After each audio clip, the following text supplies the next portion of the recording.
Ang Ebanghelyo, ang Galatians 2:20, ay lalo nagpapalakas ng kapangyarihan nito sa mensahe ng ating buhay kung ipinako na tayo na kasama ni Kristo. Kaya sabi ni Paul, I die daily. I crucify myself daily. Ako'y naniniwala kung mga pastor ay may pag-uugali ni Kristo, maganda ang samahan natin. Kung pag-uugali niya yung Cain, Judas, Euterpes, away-away tayo. Sa pinatunayan po yan, nagtatagpo tayo sa probinsya ng Batangas ng prayer and fasting. Maglilimang taon na ho ang prayer and fasting every Tuesday.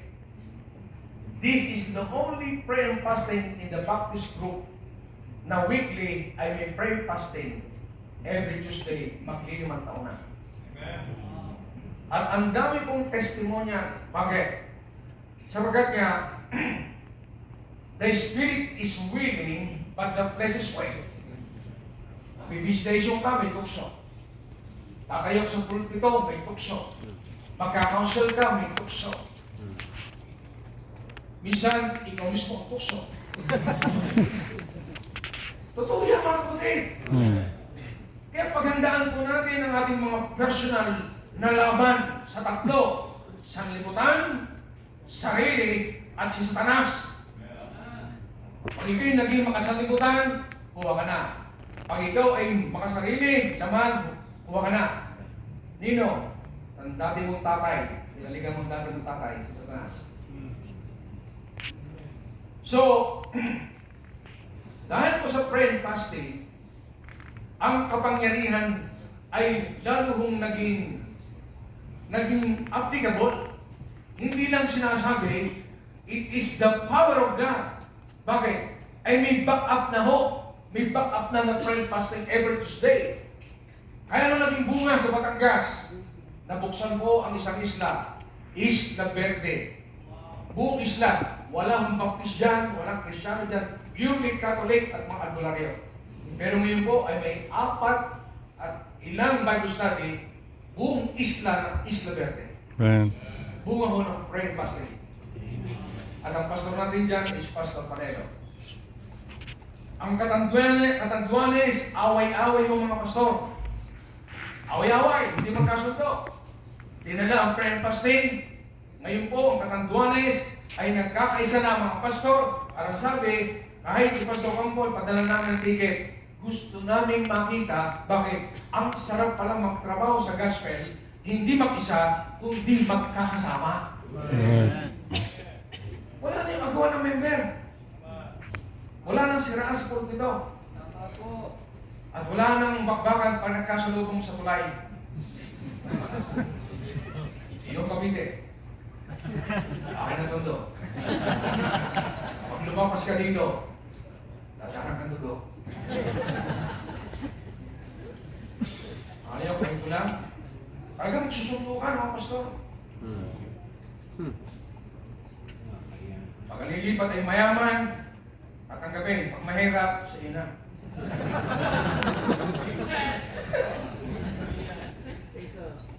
So, mahalaga ho ang salitang ikaw, ako, tayo ay napako. In fact, hindi dapat ang pagkapako ni Kristo ay hindi yung Kanya. Bakit? Wala mo sa kasalanan eh. Ang pagkapako ni Kristo ay akin, iyo, atin. Totoo po yan. Kaya kapag ikaw ay kasama ng napako, na kasama ni Kristo, ay buhay na buhay talagang ebanghelyo sa buhay mo, kapatid. May kapangyarihan ka talaga. Ebidensya, patotoo. May isang Chinese na pupunta sa Lipa. Sa Lipa City po ay nandoon po yung international biogas. Dahil nandoon po yung technology po ng Norway na pwedeng gawing gas ang mga dumi ng baboy. So from China to China, ay may Chinese engineer. Ang pangalan po niya ay Song Ping. Fortunately, kami nagkaharap. Kasi, ang orientation ko talaga ay hindi ka dapat abutan ng alas 8 sa iyong mission house. Dapat nasa labas ka na. Ang orientation ko po ay alas 12 ng gabi ako bumabalik sa visitation. Kasi ang buhay talaga ng mission ay wala sa loob ng mission house, nasa labas. Ay yung salita nagugutom, hindi ko po naranasan. Bakit? Pagkagaling ko sa Bible study, ang dala-dala ko po ay mga native na manok, kasama ng papaya, kasama ng luya, kasama ng talpisili. Bakit? Mga bunga ng Bible study. Kaya kapag magsipag ka mag-Bible study, marami ka pang ulam. Pero kapag hindi nasa mission house naman, naghihintay ng support, mawawala sa support mo. Mawawala yan. So, madaling salita, tinanong mo siya para magkaroon tayo ng tunay na buhay na kapangyarihan ng gospel sa buhay ko. Sabi ko sa kanya, naniniwala ka ba sa Diyos? Wala, hindi ako naniniwala sa Diyos. Naniniwala ka bang may langit? Walang langit. Naniniwala ka sa impyerno? Walang impyerno. Eh, ano pininiwalaan mo? Isa lang. Time. I believe in time. Bakit? Chinese wants to make business in time. Kaya kung nakita ka ng Chinese, ang laging isip niya, kumita ng pera. So kung ganoon, mahirap. Walang Diyos, walang impyerno, or that. Pero ang blessing ay naimbitahan sa church. Naimbitahan.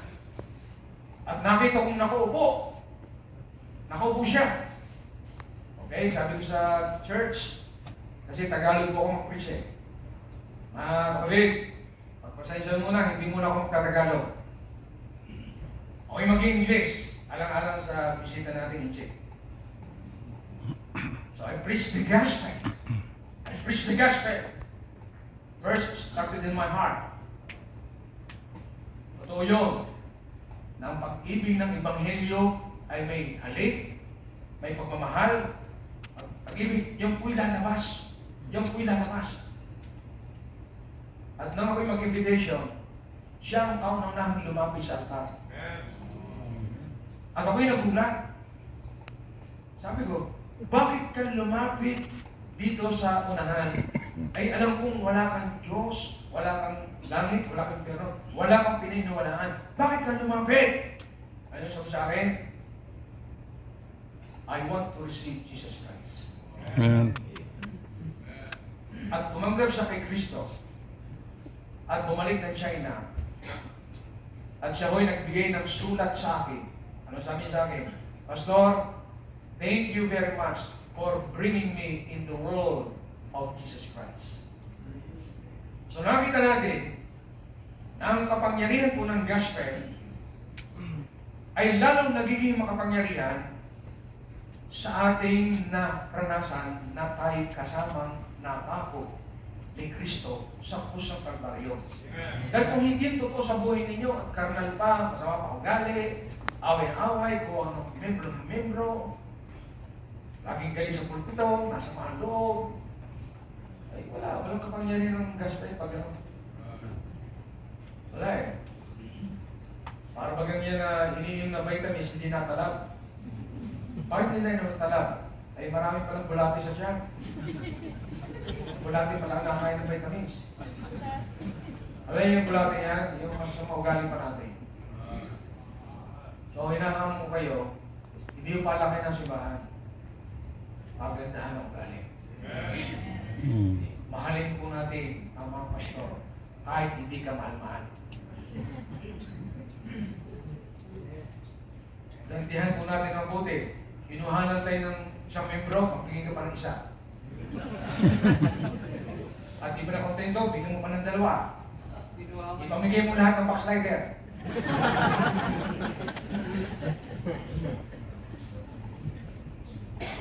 That they all may be one. Bakit?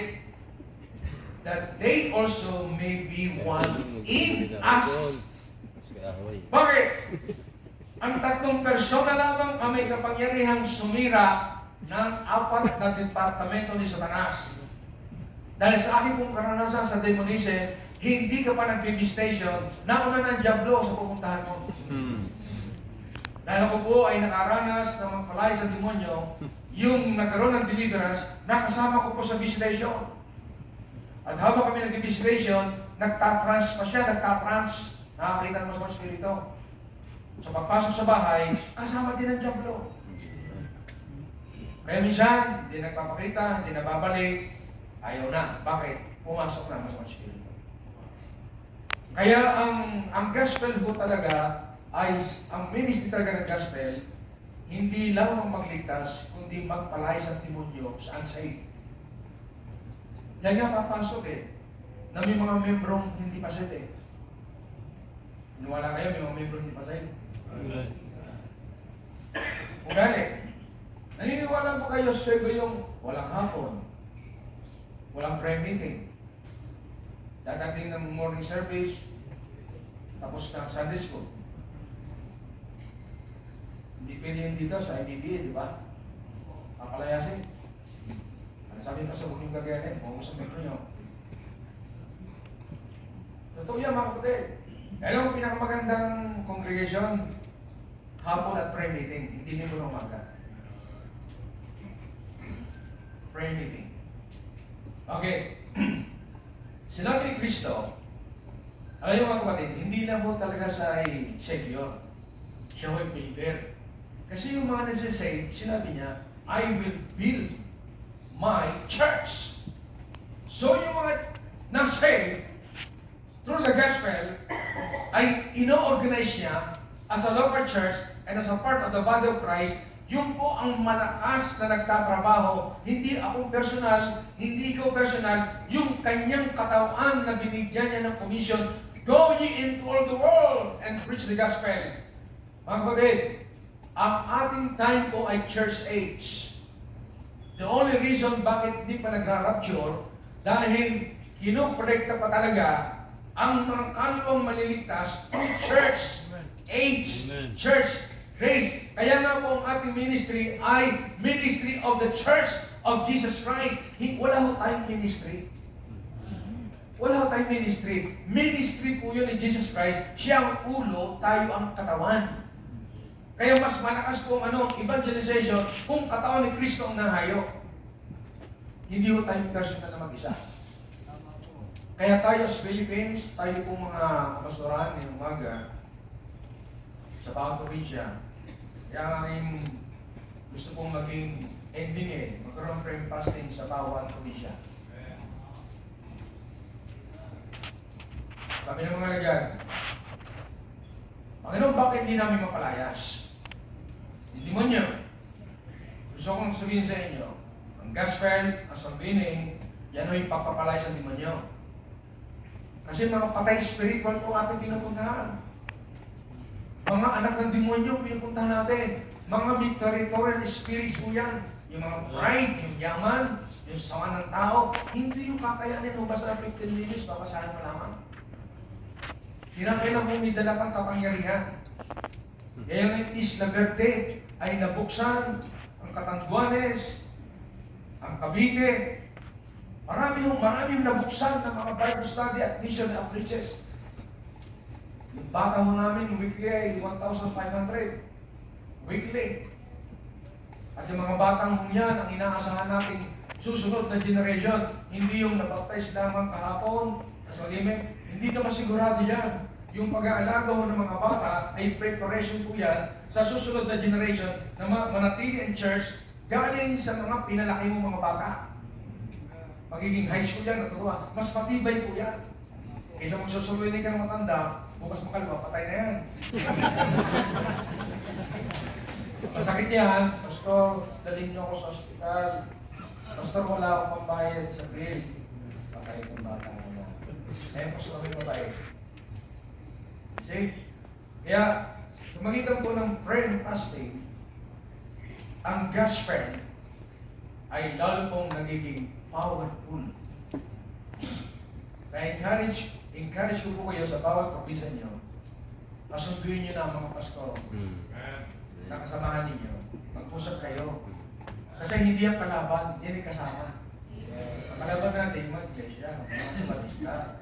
Pero kung baptist din yan, problema natin, mga baptist yan, kinugulong doktrina. Lahat, inaatake po tayo. So, hindi lang po tayo na napako na kasama ni Kristo, sapagat ang talagang napako po dito ay ang ating spiritual na kamatayan. Hindi ito physical na kamatayan, ibig sabihin, ang ating lumang pagkatao, ang buhay ng makasalanan, makasarili, at iwalay sa Diyos, ang namatay na nang tanggapin natin si Kristo. Kaya totoo itong nakikita natin. Di lamang po napako, ito po ay paglaya sa kasalanan. Ang hindi mo nagagawa nung Katoliko ka pa. Kasi nung Katoliko ka, kinakailangan ikaw ay lumayo, maghanap. Pero kapag nasa ministry ka na, nandyan na yan. Kaya malakas po ang tukso. Yan dapat, yung kalayaan po natin sa kasalanan ay dapat totoo. Bakit? Ma-expose po tayo sa temptation. Kaya yung ating pong gospel na pinapangaral ay hindi lamang sa salvation, kundi ito papasok po sa sanctification, at papasok po sa conversion, at papasok po sa transformation. Babakapan pa ng prayer fasting. What a great ministry. O, service ay parking area. Kami po ay nasa heart of the city. Katabi ko po ang PNB, katabi ko po ang post office, katabi ko po ang LTO. Wala nang magiging parking dyan. Dahil po sa ministry, sa gospel, humingi po ako sa Diyos ng 2 hektarya. Ayaw mga kapatid, kung hihingi ka sa Diyos, lakan mo na. Huwag kang hihingi na maliit. Wala akong maraming pera, pero may Diyos. Ngayon, binigay ng Diyos, 2 hektarya. Kaya yung parking area, kahit 100 sasakyan, maluwag pa. Kaya, ang gospel po talaga ay hindi lamang kaligtasan ng kaluluwa, kundi yung organizational at administration ng ating local church ay susuportahan ng Panginoon Diyos. At dahil po sa laki na, para madali na mag-imbita. Kasi yung dati namin building sa City Church, hindi na lalago kasi paskip at wala ng parking. Pero ngayon, every Sunday, 100 plus, isang 200 ang bisita. Every Sunday.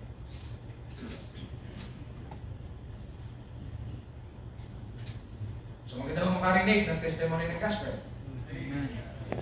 At mas maganda ho yung nagsasalita ay hindi lang offline. Bumisita po kayo sa Lipa City at tingnan niyo po ang gawain natin na pinagpapala ng Diyos because of the gospel. Character development, purity development, ang pinakasagot yan, hindi na ikaw ang nabubuhay, kundi si Kristo na. Amen. Ang Diyos sa inyong galing. Hindi naman bigla one day holy ka na yun. Sarap ko na eh. Ako yung 68 na. 42 years sa ministry. Bago ko narating ang ganitong klaseng standing ng spiritual. Alam niyo, ang pinakamataas kong marating yung spirituality mo. Bakit? God is a spirit. And they that worship must worship in spirit and in truth. Kaya tuwing may malakas sa bagyo, super bagyo, ang Batanggasot, kinokopera ng Diyos. Sa iba, lumulubog. Talagang tutumbok na umaangat. Bakit? Ay may kapangyarihan pong taglay eh. Mga kapatid, ang isa po sa hindi ko dapat mawala sa atin ay kapangyarihan. Hindi lang karunungan, kapangyarihan. Na ang mga masamang espiritu nakikinig sa atin. Nakikinig ang mga duwende, tikbalang, mga lupa. Sa totoo mga kapatid ko, pag nag-visitation ako, mayroong duwending nasingit. Sabi sa akin, sakit mo magsalita! Kanina ba ako nakikinig sa iyo? Ay sadya naman na yung mga duwende, demonya, Satanas yan. Ay okay mo papagamot, sumisabi ng duwende, papasukan kayo yan. Masakit kang magsalita! Magkakasakit ka! Hindi ako magkakasalit! Lumayas ka! Thank you sa'yo.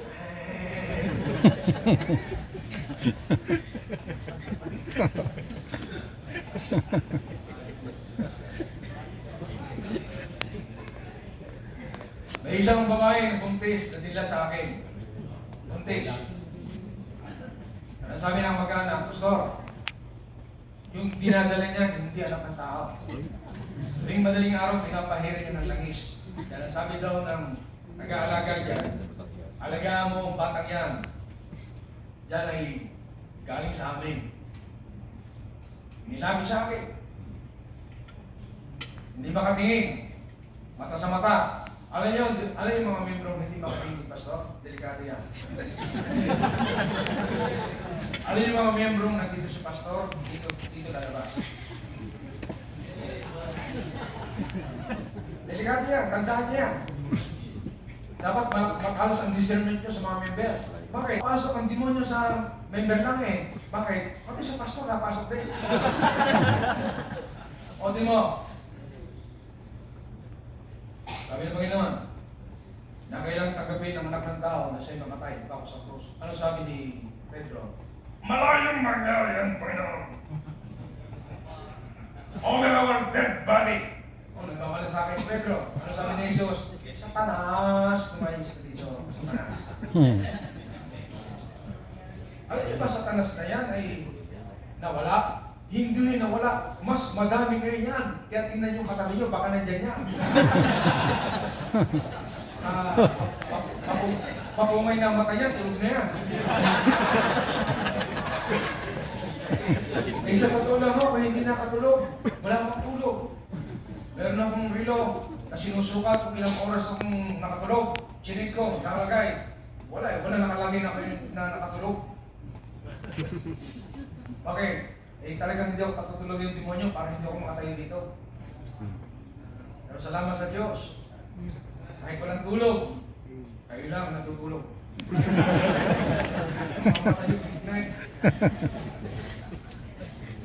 So okay po ba mga kapatid na ang nabubuhay na sa inyo ay hindi na kayo kundi si Kristo? Amen. Pero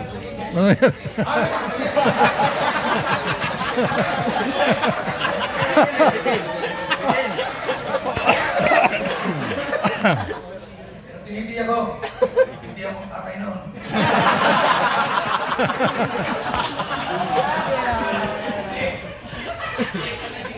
Dinala ko sa office. May kasama ko sa office. Dinala ko sa office. Doon ko kinas out. Pag-cash out, lumabas! Ayaw ko sa nagdiretso? Sa Poso Negro. Doon na dito sa Poso Negro. Sapagkat ang gusto ng demonyo, yung mababaho. Kaya patotoo sa impyerno, ang impyerno ay hindi lamang may apoy, may amoy na napakabaho sa impyerno. Mga bulok na naman. Di ba sabi? May katawan at kaluluwa na nasusunog sa mga bulok at nasusunog na katawan. Mabaho. Kaya pag ang kilikili mo, may amoy, delikado yan.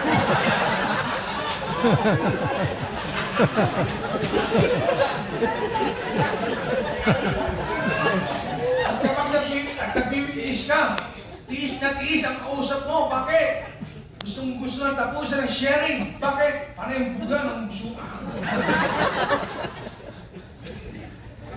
Sa madaling salita, lumayas, after 3 days, bumiyahe ng lipa at nagpakita sa akin para magpasalamat. Pastor, maraming salamat. Saan? Sa ginawa mong paggagamot sa akin. Bakit? Teka. Di ba ikaw buntis? Oo, pastor, buntis. Tayo! Ikaw! Nasaan ang tiyan mong malaki? Pastor, sabi mo, pagkakasaw, punta ako sa doktor. At ipacheck up kung tunay na anong laman yan.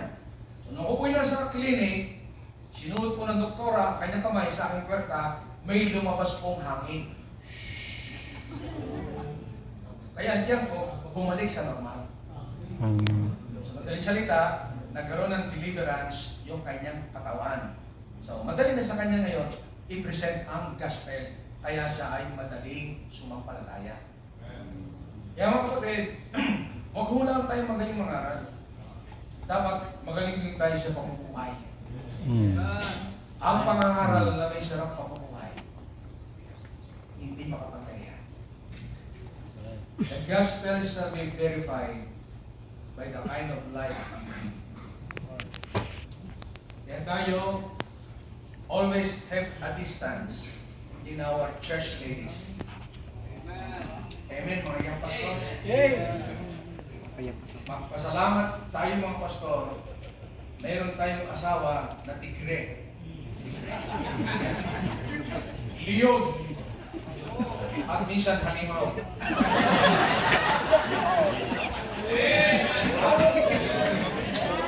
Dahil binigyan ng pastor ng asawa, hindi upang maglabalang, kundi magpantay sa atin. Right. Kaya, number one assignment ng pastor's wife ay bantayan ang pastor kung sinong kanyang kausap. Bodyguard. Good. Lalo na sa opisina. Lalo na sa loob ng project. Okay. Normal na nangyayari yun eh. At patuloy na nangyayari. At kung hindi ako mag-iingat, kung sabihin hindi mangyayari. Ano sabi? Neither give place for the devil. Huwag mong bibigyan ng unang jablo. Alam niyo po ba ang pinakamababang trabaho sa mundo? Alam niyo po ba? Alam niyo po ba ang pinakamababang trabaho sa mundo? Alam niyo? Hindi niyo alam? Sabihin ko sa inyo, jablo. Hello. Jablo. Hello.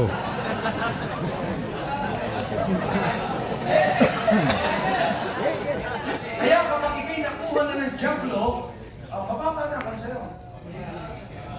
Yung iyong reproach mo, kahit anong is-is sa kawaling maitim, hindi na maalis siya. Bakit? Nagkaroon ka na ng reproach.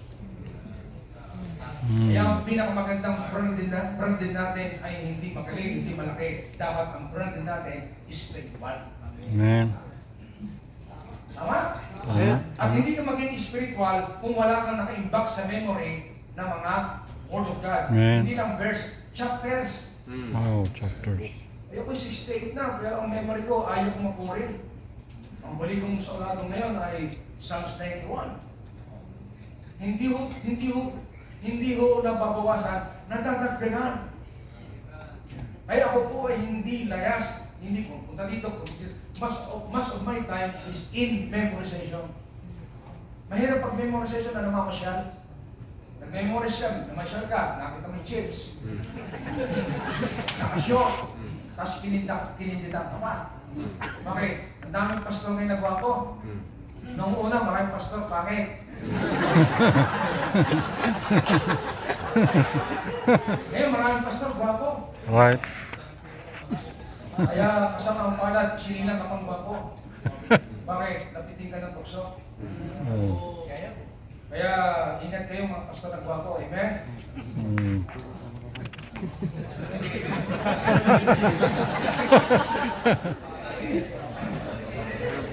So mga kapatid, kung ang kabanalan, kagawiran, kapangyarihan ng gospel ay sama-sama tayo bilang Iglesia ni Cristo, we can turn the Philippines ups and down.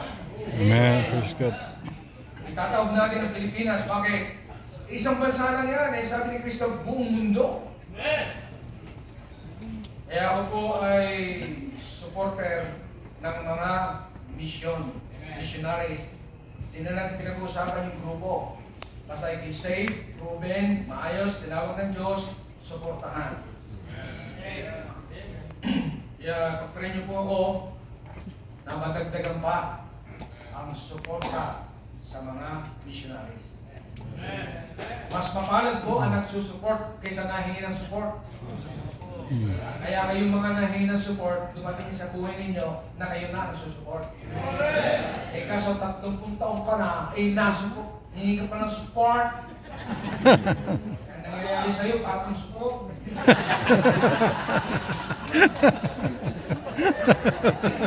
Ikat na yung mga support.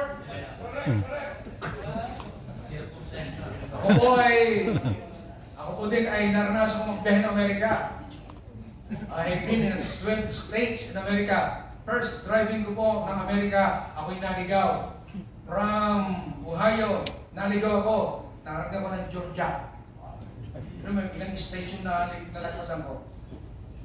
At ako'y takot-takot, bakit naligaw? Gabi na eh. First driving, naligaw. Tinawagan ko Amerikano. Sabi ko, Preacher, help me. I'm lost. Ang sagot sa akin, I thought you are saved when you are lost.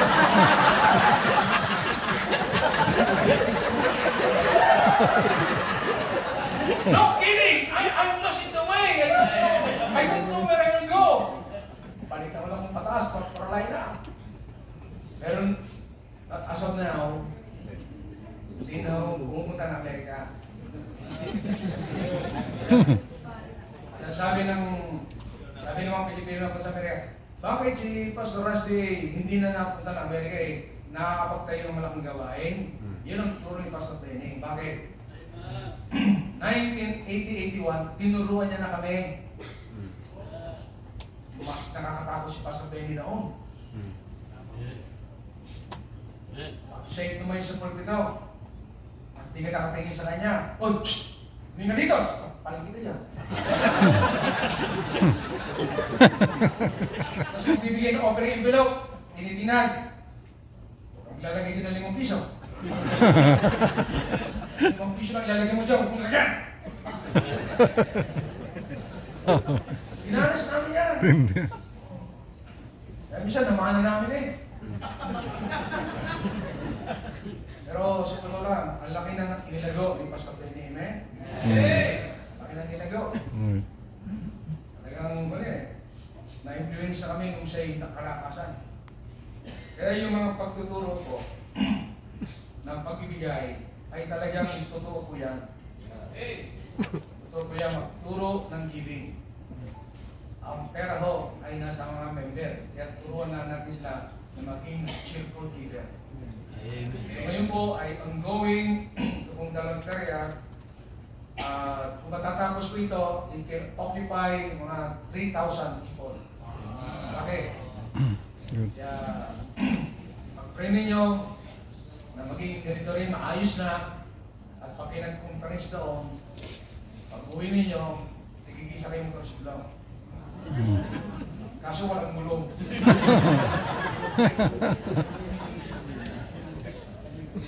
Sapagkat blessing po talaga ang gospel sapagkat nandiyan talaga ang pagpapala. He that preach the gospel shall be by the gospel. Amen. O ay 68 na. At ang prayer ko po for the sake of the gospel, Lord, sana po kung si Moses ay malakas ng 40 years old, na natili siyang malakas ng 80 years old, nawa po, Panginoon, sa aking pagtanda, ayaw ko po na ako ay may hapo, nakahiga, at wala nang magawa. Ibigay niyo po sa akin ang kalusugan. Nasa palagay ninyo, ako gayon mo ang 68, 67, Pastor, 67. Okay, ako'y niniwala, ang gospel ho, nagbibigay din ng lakas sa nangangaral ng gospel. Amen. Yes, apply niyan, preachable. It is prophetic, it is preachable. Ay binigyan ng Diyos sa plaza. I was given a 2,000 audience in Binyan, Laguna. Ang grupo ngayon, ang grupo ng Guardian. Malaking grupo ng Guardian. Ay ang iingay, sa ingay. Pero nung tumayo na po ang pastor, ako'y tahimik lahat eh. Even in time of Vilma Santos, Ang siya ay mayor sa Lipa City. Meron siyang 150 na barangay captain and barangay secretary. Pak sa gugulo, pak sa ingay. Ang sabi ng kapitan, alam mo, kung hindi ka gago, tarantado, hindi ka pwedeng maging kapitan. Hindi ka pwede. Pag hindi gusto maging kapitan, talagang ikiparakuhin. Ang iingay! Pero nung tumayo at nangaral yung lingkod, ba'y tahimik lahat? Bakit? Ayaw mga nagsisilbi sa bayan! Hinahalal kayo ng mga ating mamamayan! Hindi upang magnakaw ng kawan ng bayan! Sabi ng Vice Governor ng Zambales, Pastor, sayang, wala dito si Governor. Sinabi sa akin, Pastor, sayang, Pastor, bakit? Ano sayang? Ang ganda ng mensahe. Hindi, wala si Governor.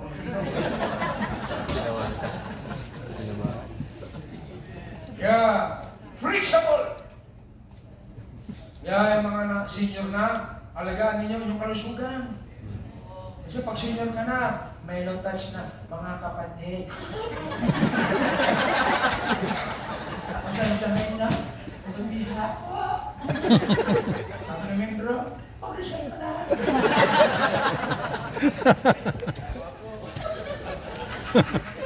Dahil puhunan natin mga pastor ay ang ating boses. Yung ating stamina. Tapos Pastor Bele, kung maglakad, mahina na. Pero pag nagsalita, sabi, nagiging 40 times eh. Kung maglakad siya, melo. Pero nung humawak lang ng microphone kagabi, tahita ka. Okay, talaga tayo ano. Parang nag-present 30 times eh.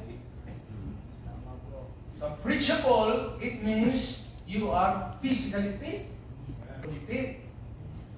Physically fit. Uli ngayon, financially fit. Gospel needs spiritually fit. Okay. Baka ako yung napapahaba na, Pastor. Napakalaking halaga ng bawat missionary, pastor, preacher, ng gospel.